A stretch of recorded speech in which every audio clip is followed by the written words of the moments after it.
Hemos aprendido que el libro del Apocalipsis no es un libro oculto, sino revelado. No es un libro sellado, sino abierto. No es un misterio, sino una manifestación del Señor. Aquí encontramos la revelación de las glorias de nuestro Señor exaltado, resucitado. En los 4 evangelios, el Hijo está revelando al Padre. Leemos en Juan 1:18, a Dios nadie le vio jamás, el unigénito Hijo, que está en el seno del Padre, Él le ha dado a conocer. El Señor también expresó: todas las cosas me fueron entregadas por mi Padre, y nadie conoce al Hijo sino el Padre, ni el Padre conoce a alguno sino el Hijo, y aquel a quien el Hijo lo quiera revelar. Esa es una verdad que lo encontramos a lo largo de los evangelios. El Hijo está revelando al Padre. Pero en el libro del Apocalipsis es el Padre que revela al Hijo. Es Dios quien manifiesta las glorias del Hijo. Se ha dicho que Daniel es la revelación del Anticristo. Pero en el Apocalipsis encontramos la revelación de Jesucristo. Se sugirió para el estudio propuesto que se lea desde el versículo 4 al versículo 20. Y sugerimos, como en otras ocasiones, que los hermanos, al oír el audio, puedan leer previamente el capítulo 1 del libro del Apocalipsis, debido a la importancia de la lectura de este pasaje. Queremos mirar este capítulo bajo 4 secciones. En primer lugar, el encabezamiento del libro, desde el versículo 1 al versículo 8. En segundo lugar, el entorno de la visión, desde el versículo 9 al versículo 11. Del 12 al 16, el esplendor de la visión, la descripción del Señor.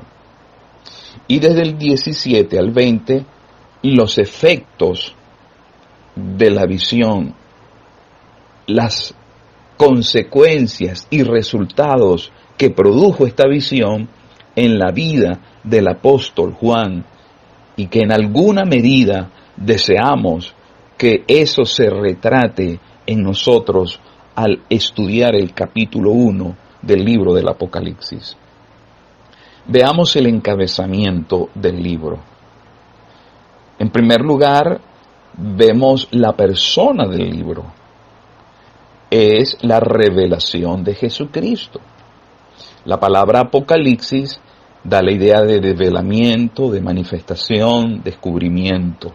Entonces aquí vamos a encontrar la revelación, como dice su versículo 1, de esta bendita persona.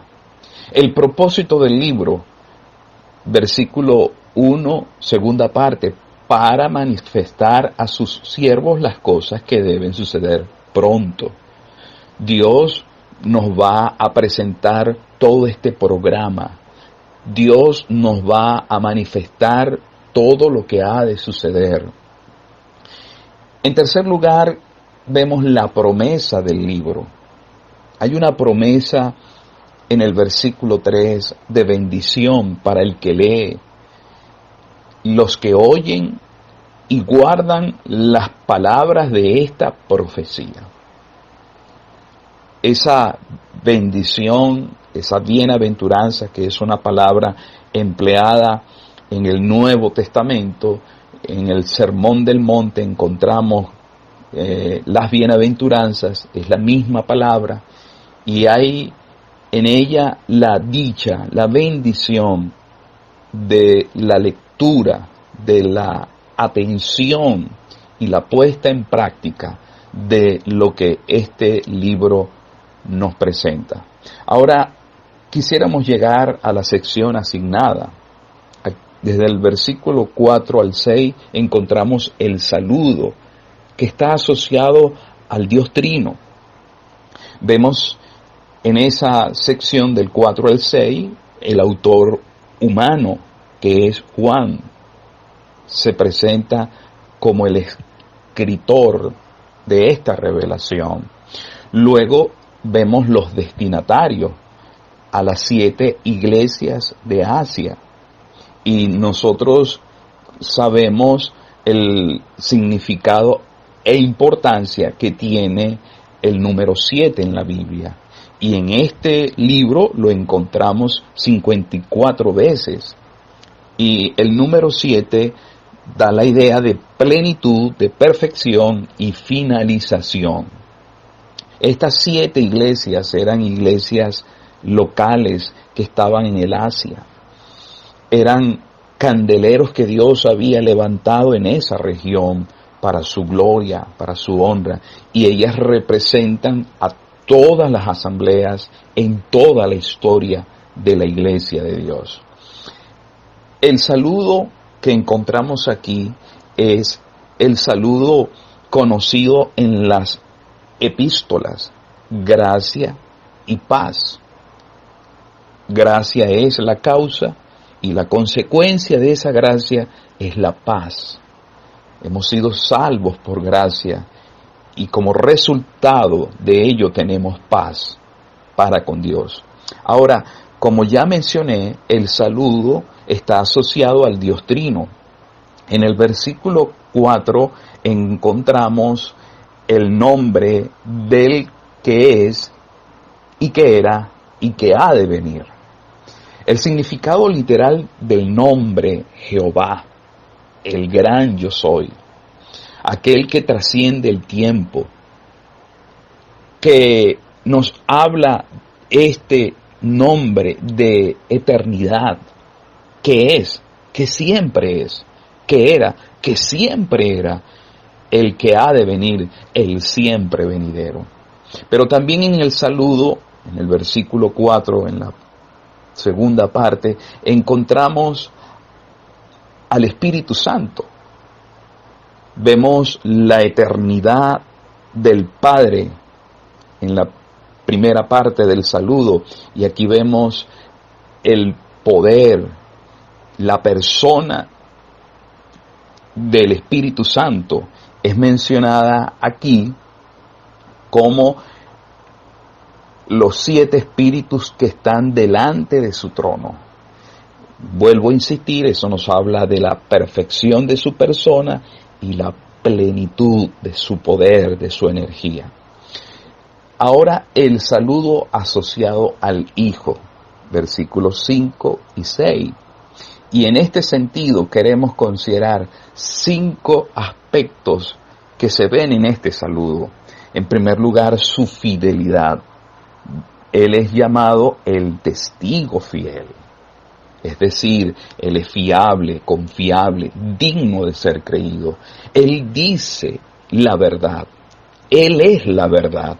Él está lleno de verdad. Entonces Él es el testigo fiel. Pero también vemos su resurrección, porque Él es mencionado como el primogénito de los muertos. Y como sabemos, la palabra primogénito no necesariamente da la idea del primer nacido, sino que en muchos pasajes primogénito se asocia a posición y rango. En tercer lugar, queremos ver su soberanía, porque dice allí, y el soberano de los reyes de la tierra. Nos habla de su autoridad, nos habla de su dominio. Hemos oído en otras ocasiones que Él, como soberano, hace lo que quiere, cuando quiere, como quiere. Él desea y eso se ejecuta. Eso es la soberanía de nuestro Señor. En cuarto lugar, queremos ver su redención, porque dice también el texto, al que nos amó. No solamente apunta al pasado, sino que apunta al presente y nos ama. Es una realidad preciosa de su amor sacrificial, porque dice, y nos lavó de nuestros pecados con su sangre. Es el amor ágape, el amor divino, el amor de entrega. Y esa expresión, ese verbo lavó, no solo da la idea de limpieza, de purificación, sino más bien de que nos soltó. Por eso decimos que es un amor redentor, de liberación. Pero en último lugar, vemos su reinado. Él, como dice la Escritura, nos trasladó del reino de las tinieblas, donde nosotros estábamos prisioneros y cautivos, nos trasladó al reino de su amado Hijo. Estamos en el reino de la luz. Él nos hizo reyes y sacerdotes, y la idea es que hizo un reino de sacerdotes. Por eso está esta doxología que nos presenta el versículo 6. A Él sea gloria e imperio por los siglos de los siglos. Amén. Ahora quisiéramos, en tercer lugar, en cuanto al encabezamiento del libro, ver una vista previa de su venida, versículos 7 y 8. Y en esos versículos quisiéramos ver 4 verdades preciosas contenidas en esta porción. 4 verdades que nos enfatizan aspectos de nuestro Señor. En primer lugar, la promesa de su venida. La promesa de su venida. Dice el versículo 7, he aquí que viene con las nubes. La promesa de su venida. En 25 ocasiones encontramos en el Apocalipsis esa verdad. He aquí que viene, la inminencia de su venida. Él está viniendo, es algo inminente, no es algo que debemos verlo a largo plazo. Pero no solamente encontramos la promesa de su venida en el versículo 7, sino también encontramos la gloria de su venida. He aquí que viene con las nubes, y la referencia a la nube da la idea, enfatiza la presencia y gloria de Dios. Como en la antigüedad, como en el Antiguo Testamento encontramos que la nube guiaba al pueblo de Dios, que la nube protegía al pueblo de Dios, pero que la nube estaba asociado a su presencia, a su gloria. Pero también consideramos en el versículo 7 el alcance de su venida, porque Él dice, todo ojo le verá, todo ojo le verá. Va a ser un evento sobrenatural, visible y universal. En su primera venida, Él vino en humildad, pero en esta segunda venida, Él vendrá en el esplendor de su gloria. Él será visible ante la mirada de todos los seres humanos. Ahora queremos considerar en cuarto lugar el esplendor de su venida. Versículo 8, encontramos: yo soy el alfa y la omega, el principio y fin, dice el Señor, el que es y que era y que ha de venir, el Todopoderoso. Es interesante la mención en esta parte de 4 nombres del Señor. En primer lugar, alfa y omega. Y vemos que en estos 4 nombres se nos da la idea, se sugiere de atributos de la persona de nuestro Señor, atributos de Él, exclusivos de la deidad, que no son comunicables con otros. Dios comunica algunos atributos con nosotros, son conocidos como atributos comunicables: su amor, su bondad, su paciencia, misericordia, atributos de Dios que comparte con los hombres. Pero estos atributos vistos en estos nombres son incomunicables, son exclusivos de la deidad. Alfa y Omega da la idea de su omnisciencia. Sabemos que el alfabeto es una forma muy ingeniosa de almacenar conocimiento, y este nombre, vuelvo a insistir, enfatiza la idea de el conocimiento de nuestro Dios pleno y perfecto, su omnisciencia. Pero también encontramos que Él es el principio y fin, el primero y el último, el principio y el fin. Él nos presenta con este nombre la idea de su omnipresencia. Él estuvo al principio y estará en el fin. Todo existe por Él, para Él, y tiene como objetivo que Él va a llevar todo a una conclusión, a una consumación. Pero el otro nombre, el que es y que era y que ha de venir, nos habla de su eternidad, como ya mencionamos en el saludo. El Dios que es eterno, que trasciende el tiempo. Pero finalmente encontramos ese nombre, el Todopoderoso, y como bien sabemos, nos enfatiza, da la idea de su omnipotencia. Para Dios no hay nada imposible. Entonces, hermanos, ahora quisiéramos ver el entorno o el escenario de la visión. Versículo 9 al 11. Encontramos a Juan, nuevamente se menciona, yo Juan, y vemos su humildad. Vemos que él se identifica con el pueblo de Dios. Aquí está un hombre de Dios que ama al Dios y ama a su pueblo, porque es imposible divorciar esas verdades. Y aquí encontramos que se está identificando con los santos en tres aspectos: en su sufrimiento, en su reino y en la perseverancia, paciencia.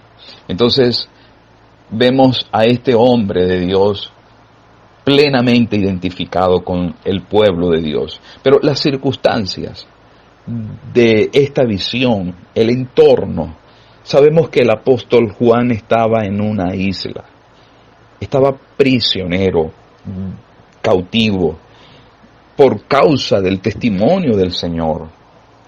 Él estaba en unas circunstancias adversas y muy difíciles, pero la condición de ese hombre no era como sus circunstancias. Su condición era una condición espiritual, porque estaba en el Espíritu. Y en esta condición fue que recibió esta visión gloriosa de nuestro Señor. El día de la revelación, el día de esta visión fue el primer día de la semana. Y el Señor, tenemos varios domingos que no hemos podido participar de la cena del Señor, como fue el caso del apóstol Juan. Él no estaba con los santos, se identificaba con ellos, pero no estaba con ellos en el día primero de la semana para partir el pan. Pero él estaba en una condición espiritual que lo llevó a la adoración.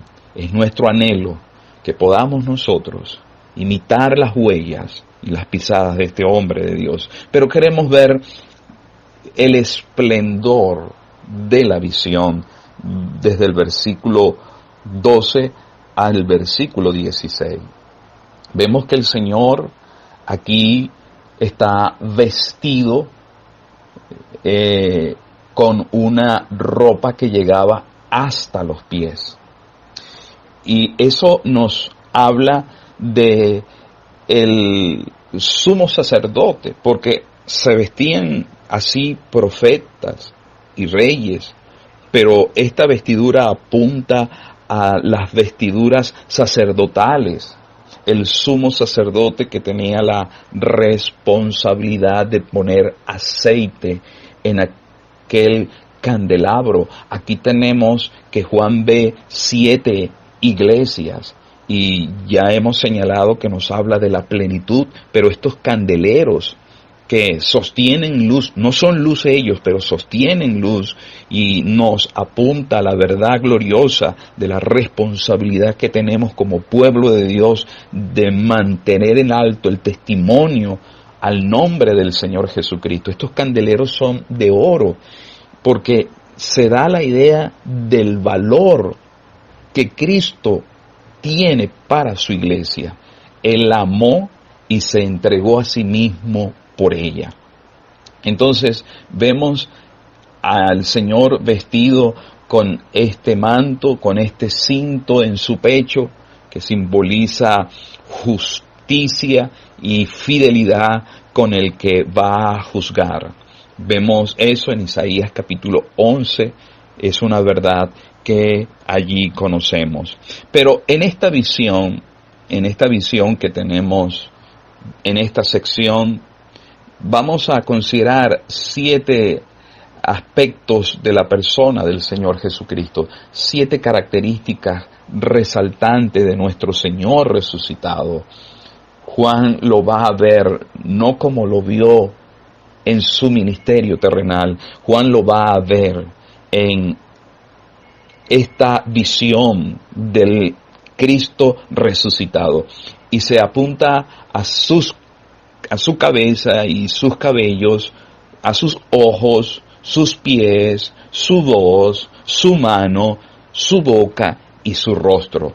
7 puntos que nos llaman la atención en la descripción de esta sección. Ahora veamos rápidamente su cabeza y sus cabellos. Dice, eran blancos como blanca lana.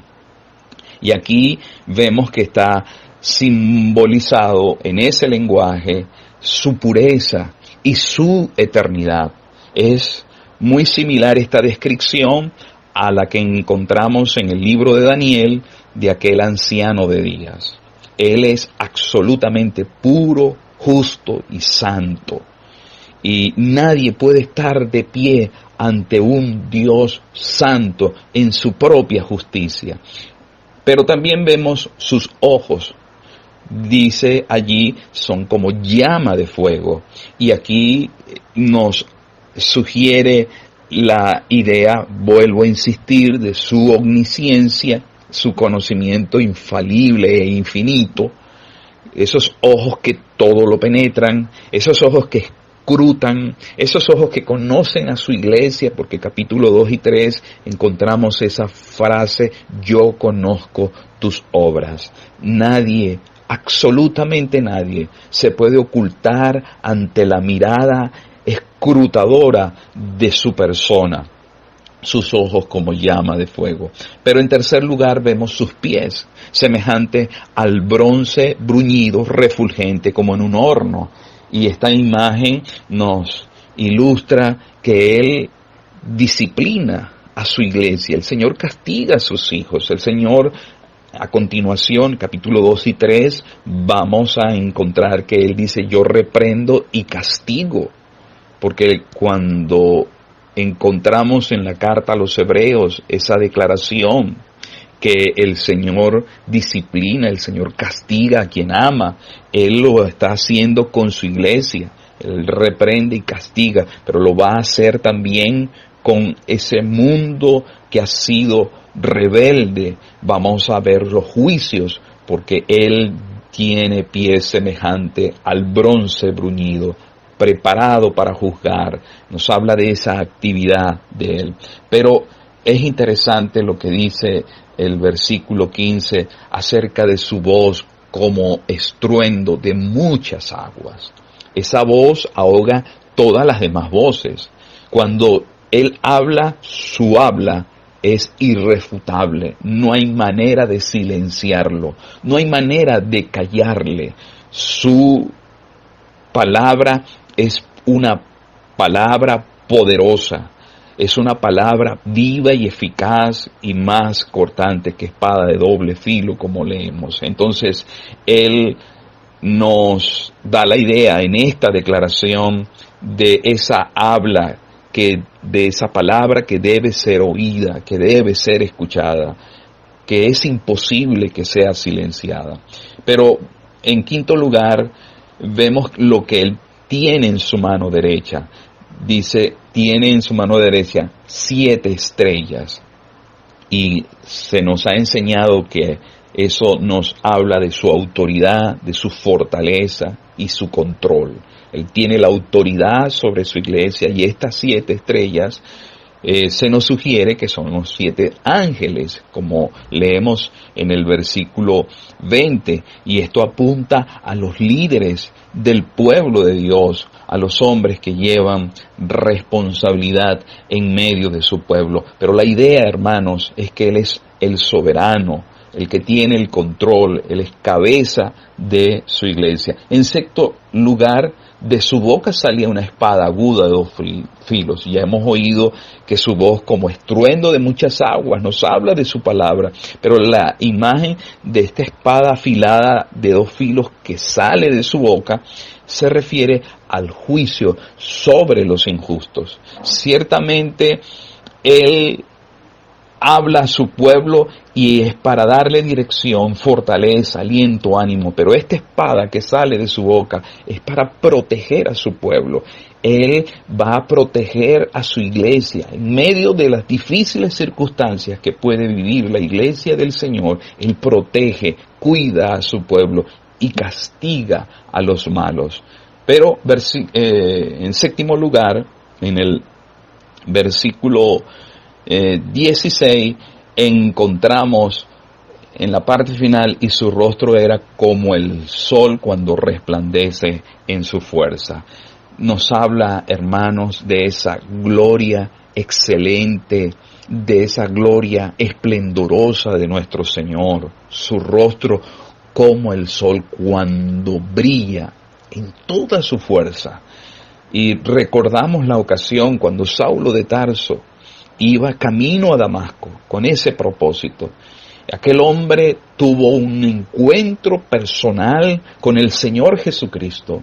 Él tuvo un encuentro con la gloria de su persona y él cayó de la cabalgadura. Y aquel hombre postrado, reconociendo la grandeza del que le había aparecido, él fue salvado y también fue un hombre consagrado, porque aquella visión, aquel encuentro marcó un hito en la vida de Saulo de Tarso. Así Juan ve la gloria, lo que llaman los antiguos la Chequina, y esa expresión es el que habita. Nos habla de la gloria, del brillo, del esplendor, de la presencia y gloria del Señor. Pero quiero terminar pensando en los efectos de la visión, y pudiéramos considerarlo en un triple efecto. En primer lugar, hubo conmoción o temor. Cuando él vio aquello, él cayó como muerto a sus pies. Hubo una conmoción, como fue el caso de Isaías, cuando vio la gloria del Señor en el templo. Él vio al Señor, vio aquella grandeza, santidad de la persona de nuestro Señor, y él quedó como desintegrado, conmocionado. Así estaba el apóstol Juan ante la majestad de Cristo. Y cuando se aprecia, se ve la majestad de su persona, también se ve la propia indignidad de uno. Nosotros anhelamos, hermanos, verle a Él en las Escrituras, y en la medida en que contemplemos su majestad, vamos a mirar nuestra propia indignidad. Pero en segundo lugar, vemos que hay consuelo, porque el apóstol Juan recibe un toque de su mano. Aquel hombre que en el ministerio del Señor leemos que se recostaba al pecho del Señor, aquí en el suelo, a los pies de Él, recibe un toque de consuelo y de seguridad, porque el Señor no solamente le toca, sino que también le habla y le dice: no temas. Literalmente, deja de temer. El Señor muestra su compasión al brindarle a este hombre que está conmocionado, atemorizado, le da palabras de aliento al decirle que Él tiene el acceso, las llaves, Él tiene la autoridad para decidir quién muere y quién vive. Él controla la vida y la muerte. Eso descansa en sus manos. Pero en último lugar, como efecto de esta visión, vemos que hay comisión. El Señor le encarga a Juan que escribiera y le da un bosquejo de este libro del Apocalipsis que ha sido conocido. Las cosas que has visto, eso es el capítulo 1. Las cosas que son, capítulo 2 y 3. Y las cosas que sucederán después de esto, capítulo 4 al 22, al final de este libro. Hermanos, anhelamos sinceramente que estas breves y someras, como ya hemos mencionado,